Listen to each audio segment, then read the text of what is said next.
عزیزان گرامی، یوں تو قرآن مجید کے اندر سب سے طویل سورہ سورہ مبارکہ بقرہ ہے، مگر سب سے چھوٹا سورہ سورہ کوثر، 3 آیتیں اس میں۔ پروردگار عالم نے اس سے چھوٹا سورہ ترتیب نہیں دیا، نازل نہیں کیا، 3 آیتیں، اور 3 آیتیں کیونکہ سیدہ سے منسوب ہیں تو پھر اللہ نے ان آیتوں کو پورے قرآن میں دوبارہ نازل ہی نہیں کیا۔ صلوات بھیجے محمد و آل محمد پر۔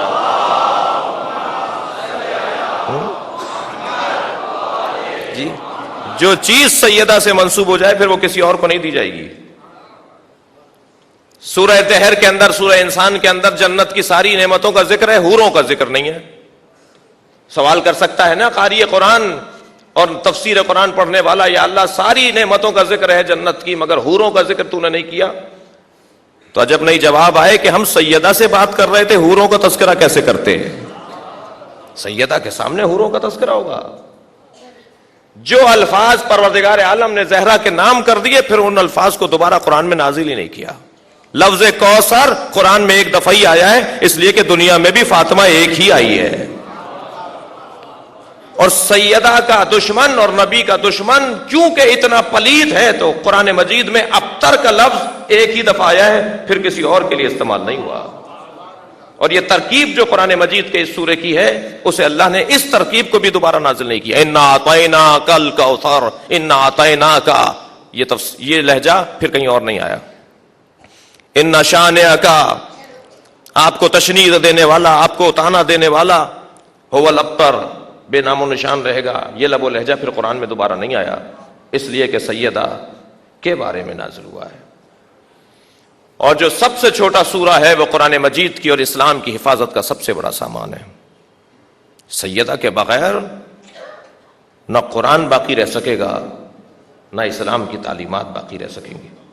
دنیا میں عقیدت مند بیٹھے ہیں، سیدہ کے عقیدت مند بیٹھے ہیں، سارے سیدہ کے فقیر بیٹھے ہوئے ہیں۔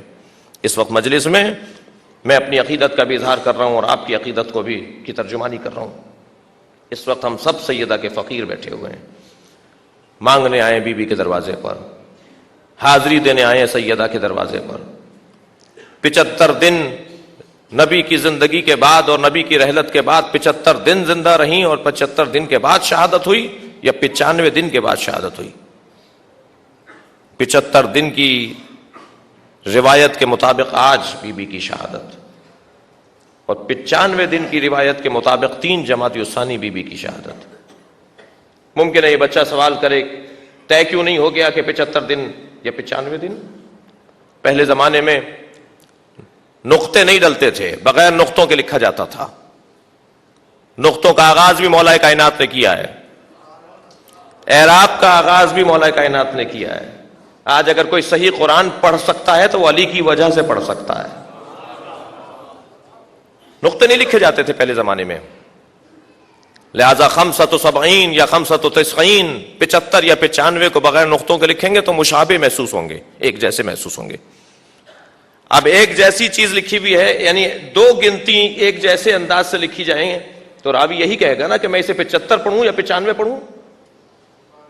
جب نقطے نہیں ڈلے ہوئے تو کیسے راوی طے کرے کہ یہ 95 لکھا ہوا ہے یا 75 لکھا ہوا ہے؟ نبی کی رحلت کے اتنے دن کے بعد سیدہ کی شہادت ہوئی، وہ اتنے دن کی جو تعداد لکھی ہوئی ہے اس کو بغیر نقطوں کے لکھا جائے گا تو ایک جیسے 2 گنتیاں بن سکتی ہیں، 75 بھی 95 بھی۔ لہذا موالیوں اور مولائیوں اور چاہنے والوں کی محبت کا تقاضا یہ ہے کہ 75 دن کے مطابق بھی عزاداری ہو اور 95 دن کے مطابق بھی عزاداری ہو۔ صلوات بھیجے محمد و آل محمد۔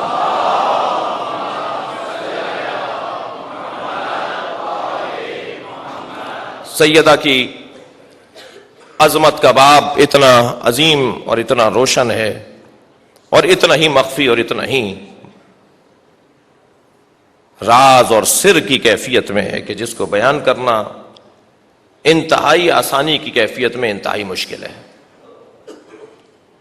میں آج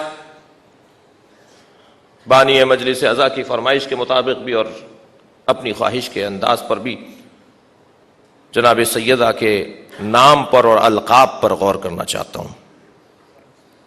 کسی بھی شخصیت کی معرفت کے لیے ایک رستہ اسے پہچاننے کے لیے اس کا وصیت نامہ ہے۔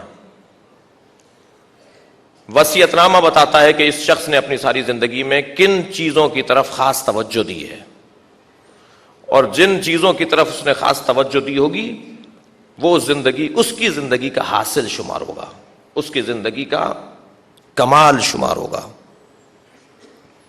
ایک رستہ ہے وصیت نامے کے ذریعے سے پہچانی ہے، لہذا ائمہ عصمت و طہارت کے وصیت نامے، اور پھر تنزل کرتے ہوئے اگر نیچے اور مثالوں میں آئیں تو ہمارے مراجع تقلید کے وصیت نامے، ہمارے عزیز و اقارب نے جو وصیت نامے لکھ کر اس دنیا سے گئے اور جن باتوں کی طرف انہوں نے اس میں توجہ دی وہ ان کی پوری زندگی کا نچوڑ پہچاننے میں آ جائے گا ایک انسان ایک صفحے کے وصیت نامے پر کہ یہ کتنا بڑا آدمی تھا اور کن صفات کا حامل تھا۔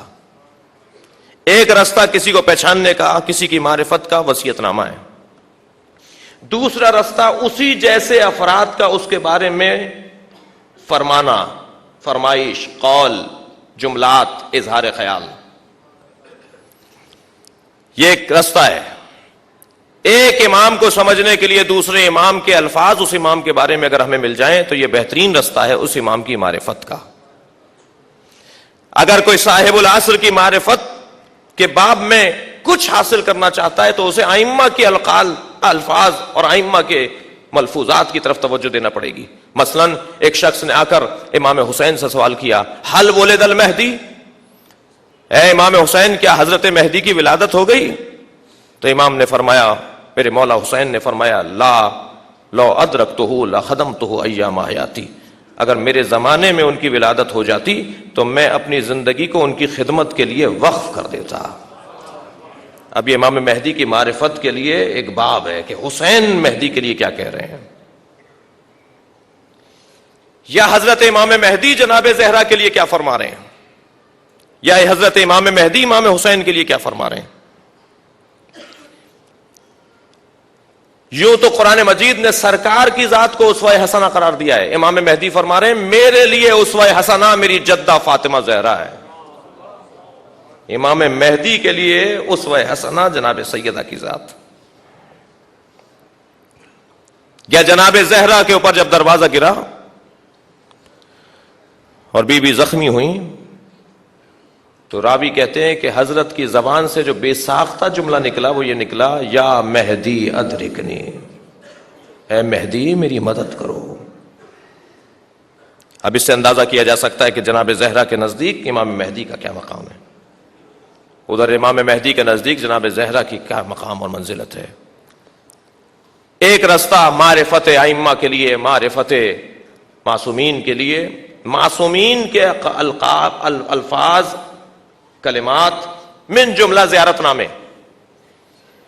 میں طالب علموں سے اور جوانوں سے مخاطب ہوں، ایک جملہ کہوں کہ اگر کوئی چاہتا ہے کہ حضرت عباس کی معرفت اسے حاصل ہو، جتنا اس کے ظرف ہے اس کے مطابق، تو اسے وہ زیارت نامہ پڑھنا پڑے گا جو امام جعفر صادق نے حضرت عباس کی مزار پر، قبر پر جا کے پڑھا ہے۔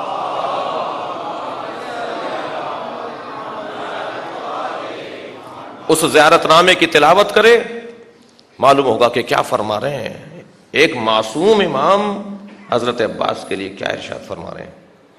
اسی طرح امام رضا کا زیارت نامہ، اسی طرح دیگر ائمہ کے زیارت نامے، امام حسین کے زیارت نامے، زیارت اربعین ہو، زیارت عاشورہ ہو، زیارت وارثہ ہو، جی ان سارے زیارت ناموں کو امام ششم نے بیان کیا ہے۔ ایک امام معصوم اگر ایک امام معصوم کو مخاطب کر رہا ہے تو یہ ایک بہترین معیار معرفت ہے، اس لیے کہ ان کے ہاں نہ مبالغہ پایا جاتا ہے، نہ زیادہ روی پائی جاتی ہے، نہ غفلت پائی جاتی ہے، وہ پابند وحی بھی ہیں اور پابند الہام بھی ہیں، وہ اللہ کی مشیت کے پابند ہیں، وہ بولیں گے تو وہی بولیں گے جو اللہ چاہتا ہے، نہ محبت میں زیادہ بولا جائے گا نہ نفرت میں زیادہ بولا جائے گا۔ یہ زیارت نامے ہمارے لیے ایک بہترین حکمت بھی ہیں۔ آج ہم پر ایک بات کی جاتی ہے، یہ تبرہ کرنے والے لوگ، پہلی بات تو میرے بچے اور جوان اپنے ذہن میں بٹھائیں گے اور میں آپ کے توسط سے کسی سے کہہ دوں کہ تبرہ ہمارے ہاں نماز کی طرح واجب ہے، ہم تبرہ نہیں چھوڑیں گے۔ تبرہ ہمارے ہاں حج کی طرح واجب ہے، ہم تبرہ نہیں چھوڑیں گے۔ یہ تمہیں کس نے بتا دیا ہے کہ تبرہ کا مطلب سب و شتم ہے، تبرہ کا مطلب گالم گلوچ ہے؟ تم اپنی اصلاح کرو، ہم تبرہ نہیں چھوڑیں گے۔ تم اپنے تصور کو بہتر کرو، ہمارے نزدیک تبرہ گالی کو نہیں کہتے، گالی کوئی بھی مہذب انسان نہیں دے سکتا. اس ممبر سے کیسے بولی جائے گی، اس عزاخانے میں کیسے بولی جائے گی؟ تبرہ کا مطلب گالم گلوچ نہیں ہے، تبرہ کا مطلب جو اہل نہیں ہے اسے اہل نہ مانا جائے. صلوات بھیجے محمد و آل محمد پر.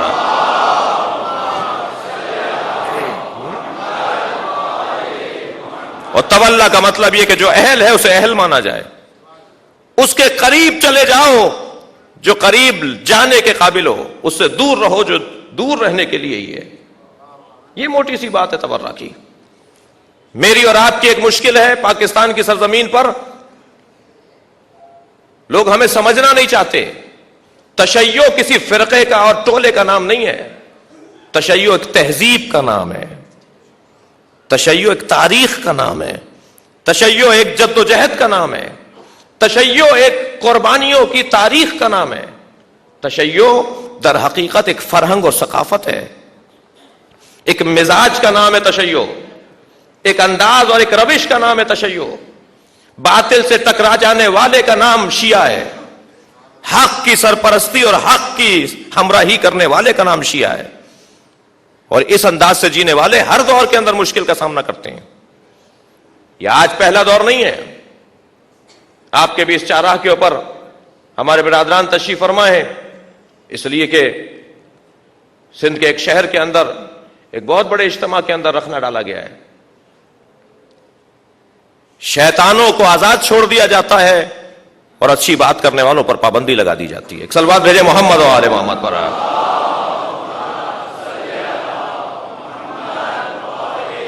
اس سے بلندتر صلوات اللہم صلی علی محمد و آل محمد. ایک رستہ ائمہ عصمت و طہارت کی معرفت کا زیارت نامے ہیں، اور تیسرا رستہ القاب ائمہ کے القاب. امام حسین کو سید الشہداء کہا جاتا ہے، حضرت عباس کو ابا صالح کہا جاتا ہے، حضرت عباس کو ابو الفضل کہا جاتا ہے، ابو القربہ کہا جاتا ہے. ان القاب پر غور کیا جائے. ہمارے سارے امام کاظم ہیں، لیکن ساتویں امام کو کاظم کہا جاتا ہے. ہمارے سارے ائمہ صادق ہیں، مگر چھٹے کو صادق کہا جاتا ہے. ہمارے سب کے سب امام تقی ہیں، سب کے سب نقی ہیں، سب عسکری ہیں، مگر مخصوص ائمہ کے ساتھ مخصوص لقب منسوب ہو گیا. جملے کو محسوس کریں گے، صفت عام ہوتی ہے لیکن جب وہ لقب بن جائے تو خاص ہو جاتی ہے. صداقت ایک عام صفت ہے، لیکن اگر اسے لقب بنا دیا جائے تو اب صادق چوتھے امام کو نہیں کہہ رہے ہم. یہی صفت زین العابدین ہونا، یہ صفت ہے. جب تک صفت رہے گی عام رہے گی، سارے امام زین العابدین ہیں، لیکن جیسے ہی اسے لقب بنا دیا اب خاص ہو جائے گی. اب امام دہم کو زین العابدین ہم نہیں بول رہے. کاظم ایک عام صفت ہے، لقب بنا فوراً خاص ہو گیا ساتویں امام کے ساتھ. اب اگر مخصوص ہو گیا کسی ہستی کے ساتھ کوئی لقب تو ہمیں دیکھنا ہوگا کہ اس ہستی کے ساتھ اس لقب کو مخصوص کیوں کیا گیا ہے. اور القاب کا زیادہ ہونا اس کے ذات کے کمال کی طرف بھی اشارہ ہے. جناب زہرا کی معرفت میں بھی بی بی کے نام پر بھی غور کرنا ہوگا اور بی بی کے القاب پر بھی توجہ دینا پڑے گی. اور ایک ایک لقب پر بھی اگر غور کر لیا جائے تو یقیناً بہت کچھ ہمیں نصیب ہوگا اس دسترخوان سے جو سیدہ کا دسترخوان ہے. ہم سب جمع ہوئے بی بی کو سمجھنے کے لیے، بی بی کی معرفت حاصل کرنے کے لیے. اگرچہ اس بات کا احساس ہمیں ہے کہ یہ لیلۃ القدر ہے، وما ادراک ما لیلۃ القدر، تمہیں کیا پتا کہ شب قدر کیا ہے. سیدہ فرماتی ہیں انا لیلۃ القدر، میں ہی تو شب قدر ہوں جسے پہچاننا مشکل ہے. اور لفظ فاطمہ کا ایک مطلب، 3 مطلب بیان کیے گئے لفظ فاطمہ کے. آمادہ ہیں آپ اس گفتگو کو آگے بڑھاؤں؟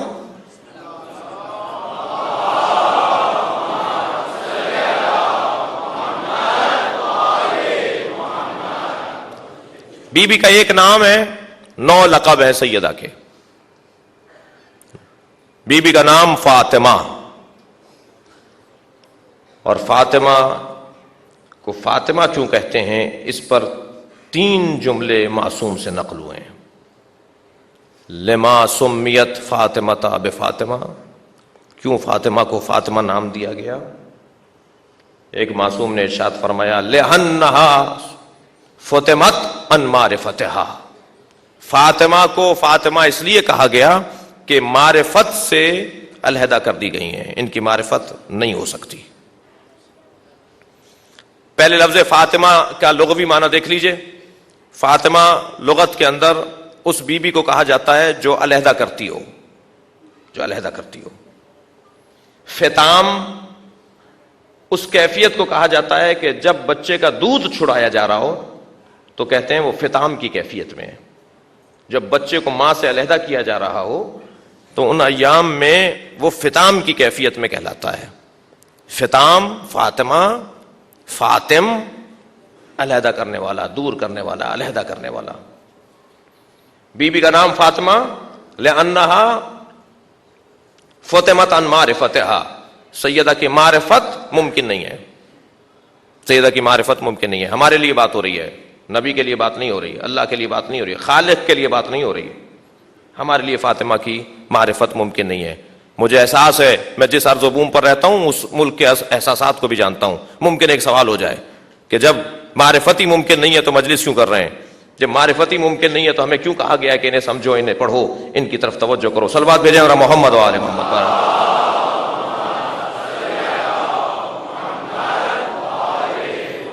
تو عزیزان گرامی، ہماری زندگیوں میں اس کی 85 مثالیں ہیں۔ ہر شے ہر ظرف میں نہیں جا سکتی۔ میں اور آپ سمندر کے کنارے کھڑے ہو کر سمندر کو جب دیکھ رہے ہوتے ہیں تو کیا سمندر کی گہرائی تک بھی ہم پہنچ چکے ہوتے ہیں؟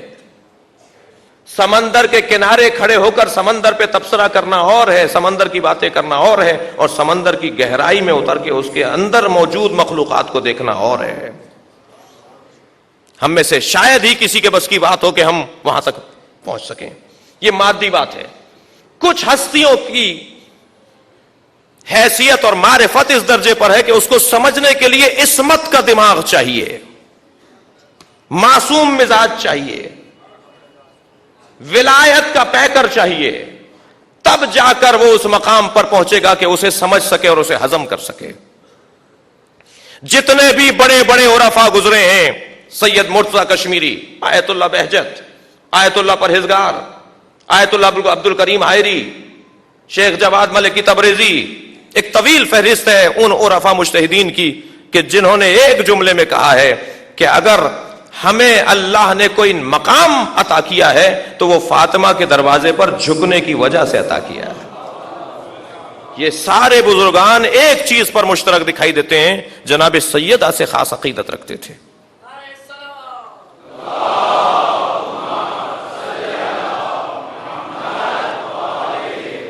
اسی کراچی کے لائن ایریا کے اندر آیت اللہ پرہیزگار زندگی گزارتے تھے 1952 میں، 54 میں، 50 میں، اس ایام کے اندر ابتدا میں کہ جب تقسیم ہوا اور پاکستان کی تشکیل ہوئی، پڑوس سے ان کے لیے ایک گلاس دودھ کا جاتا تھا، پڑوس میں ایک بکری پلی ہوئی تھی اور وہ دودھ کا گلاس آیت اللہ پرہیزگار کو بھیجا جاتا تھا۔ آیت اللہ کشمیری کے، مرتضی کشمیری کے بیٹے سید مرتضی کشمیری صاحب کرامت عالم دین، ان کے فرزند آیت اللہ پرہیزگار یہیں رہے کافی عرصے۔ وہ جوان، وہ بچہ جو دودھ دینے کے لیے اپنی والدہ، ان کے والدین دیتے تھے، جاؤ مولانا کو دے کر آ جاؤ، ایک دن آ کے کہا کہ ہماری اماں نے کہا ہے کہ ہماری بکری نے دودھ دینا کم کر دیا ہے، لہٰذا کل سے ہم آپ کے حصے کا دودھ نہیں بھیج پائیں گے۔ تو فوراً کہنے لگے نہیں، مجھے تو دودھ چاہیے۔ بکری کے کان میں کہہ دو کہ اولاد زہرا کو دودھ چاہیے۔ یہ کہنے لگے یہ کیا بات ہوئی، مزاح سمجھا اسے۔ دوسرے دن جب دودھ نہیں پہنچا تو انہوں نے پوچھا کہ کیوں نہیں لے کر آئے؟ کہا بکری نے دودھ ہی نہیں دیا۔ کہا تم نے کان میں نہیں کہا اسے؟ پھر انہوں نے مزاح میں لیا اسے، جب انہوں نے تاکید فرمائی کہ نہیں اسے کہو، اور جب بکری کے کان میں کہہ دیا گیا تو 4 برابر دودھ ہو گیا اسی دن سے اس کا، اور جب تک وہ ان کے پڑوس میں رہے بکری 4 برابر دودھ دیتی رہی۔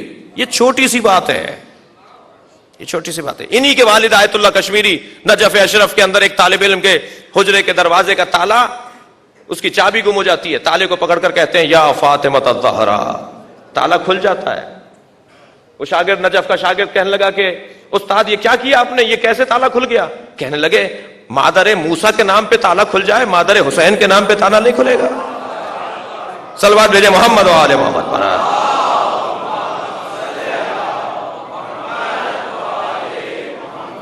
عرفاء کرام جناب سیدہ کے دروازے پر۔ فاطمہ کا مطلب فاطمت ان معرفتہا، فاطمہ کی معرفت ممکن نہیں ہے۔ ہم بیٹھے ہوئے ہیں بی بی کے دروازے پر، ہم بی بی سے مانگنے آئے ہیں کہ ہمیں کچھ خوشبو معرفت کی نصیب ہو جائے۔ ولی بن جاتا ہے وہ شخص جو بی بی کی معرفت کی باب میں اور اس وادی کے اندر قدم رکھے۔ دوسرا معنی فاطمہ کا، فاطمت النساء الآدمیین، فاطمہ کو فاطمہ اس لیے کہا گیا کہ یہ لوگوں کی عورتوں سے علیحدہ ہیں، کوئی بھی عورت ان سے مقایسے کے قابل نہیں ہے۔ دنیا میں کوئی عورت پیدا ہی نہیں ہوئی جو فاطمہ جیسی ہو۔ اور پھر جب علامہ اقبال کو جناب مریم یاد آتی ہیں تو کہتی ہیں مریم تمہارا مقام تو بہت بلند ہے مگر فاطمہ جیسی تم نہیں ہو۔ اور علامہ اقبال ایک فارسی میں قصیدہ کہہ دیتے ہیں جناب زہرا کی عظمت پر، مریم از یک نسبت عیسیٰ عزیز، از سہ نسبت حضرت زہرا عزیز۔ مریم کو ایک نسبت حضرت عیسیٰ نصیب ہوئی تو حضرت مریم صاحب عزت بن گئیں۔ حضرت زہرا کے پاس تو تین طرح کی نسبتیں ہیں جو انہیں صاحب مقام و منزلت بنا رہی ہیں۔ سب سے پہلی نسبت کے بارے میں علامہ اقبال فرماتے ہیں، شاعر مشرق کہتے ہیں، نور چشم رحمت للعالمین، صلوات بھیجے محمد و آل محمد۔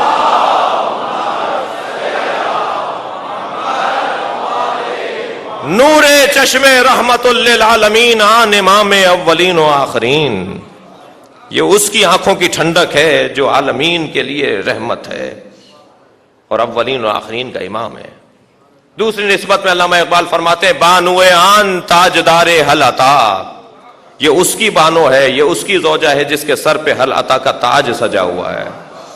بانو آن تاجدار حل عطا، مرتضی مشکل کشا شیر خدا۔